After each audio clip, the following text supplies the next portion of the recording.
Hello viewers, today's video discuss on being brought from Africa to America written by Philip Swedley, published in 1773 general lyric poem 8 lines Harry couplet.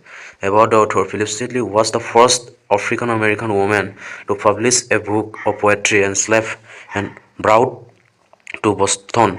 As a child, she gained fame for her neoclassical style, Christian themes, and subtle critiques of slavery. Her poetry blends humility, piety, and resistance. Okay, so historical background: the poem emerges during the 18th century era of American slavery and the Great Awakening, when Christian conversation of enslaved Africans was widespread. Wealthy uses neoclassical couplets to express gratitude to salvation while quietly challenging racist assumptions about black inferiority.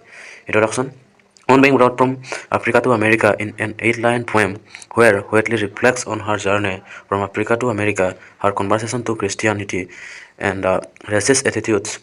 The encounters. The poem appears simple but contains subtle irony and bold anti-slavery critique.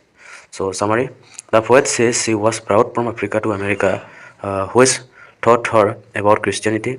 She reminds Christians that even people of African origin, several rank, can become repentant, join the angelic community.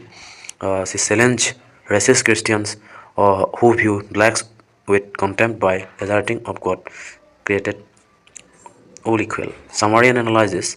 Phillips Whaley brings with a seemingly humble tone, saying it was mercy that brought up from the pagan land.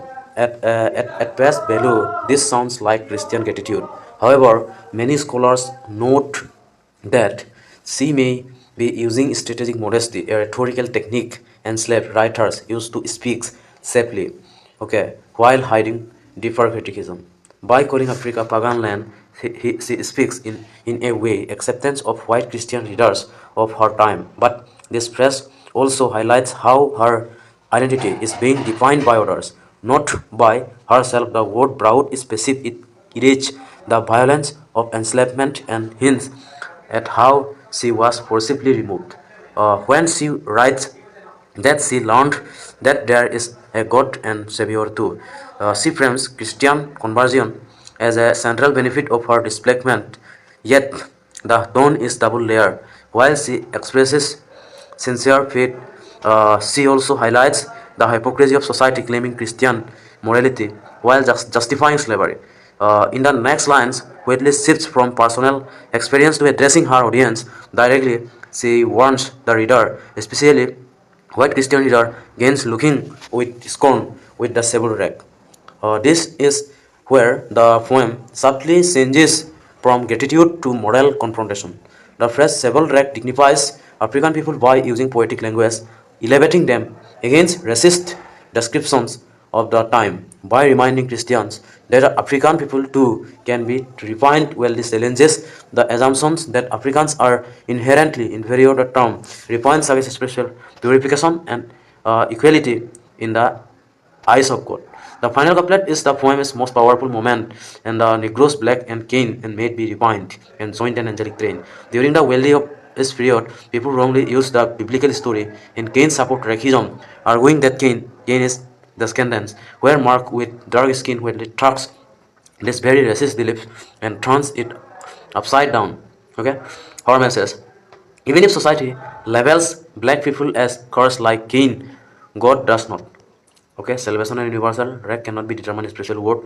The press angelic train imagines heaven as a place where all races unite under undermining racist hierarchies. This final assertion acts as a theological rebuke of slavery itself. Without openly attacking the institution, she exposes how contradictions between Christianity and racism. Thus, the poem is both devotional statement and subtle political critique, reflecting Whaley's skill in navigating oppression while resisting it intellectually. So, major themes with keywords: slavery, forced displacement. So, keyword captivity, broad pagan land, displacement, and colonial power. Though the use of the polite language weirdly hints at a violent history behind being brought from Africa. Religious and salvation, mercy. Christian conversation becomes her moral platform critique racism, rack equality and anti-racism. She confronts white Christian hypocrisy. Okay, That's it. And imagery, religious imagery, angelic train, Savior point, emphasizes spiritual equality. Color imagery, Sable, black and keen, reclaims black identity against racist symbolism. Journey imagery, brought from Africa to America, that is the Saga's force movement colonial power. Objective and purpose of this poem, to express Christian gratitude while exposing racial prejudice, the remind Christians Africans are equally God as children, to silence the idea blackness equals sin or inferiority. To subtly critique slavery using religious arguments. Why Welly wrote this poem? To probe intellectual ability to a racist society, to communicate faith while pushing for racial equality, to address white Christian readers morally without provoking punishment. Okay? Then assert human dignity and special worth of African people. So that's it. Thank you so much for watching this video. Bye.